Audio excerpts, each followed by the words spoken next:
2020, I think technology will change more than anything else. Technology will change opportunities of how we work, where we work, for whom we work, etc. Because of how you work, things, technologies, where you can work with an iPad. I am going straight now to the airport. I should be sitting on my iPad at the airport working. It'd be no different from me being in my office. I can do all the work here, there, and I am in a different country. So there'd be an example of where you work, how you contact people, how they contact me. I'm having a meeting at 4 o'clock, an international meeting on the web. All this was not possible 3 or 4 years ago. I think some things are getting worse and some things are getting better. If you look back to 20, 30 years ago, these golden days, and you see film, it's not a great life. I think there are many aspects we have conveniently forgotten. Overall, I am an optimist. I think the world is an uncertain place. I think there will always be wars. I'm worried about the distribution of wealth in society.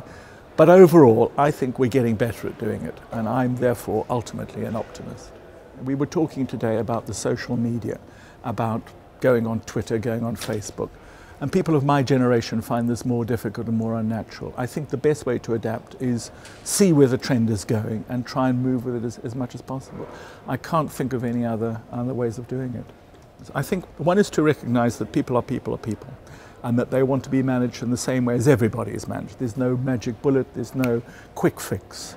There are ways people want to have a clear picture for the future. They want some goals they can reach. They want their manager to support them. They want their manager to give them the relevant information and to give them feedback. That will always be the same.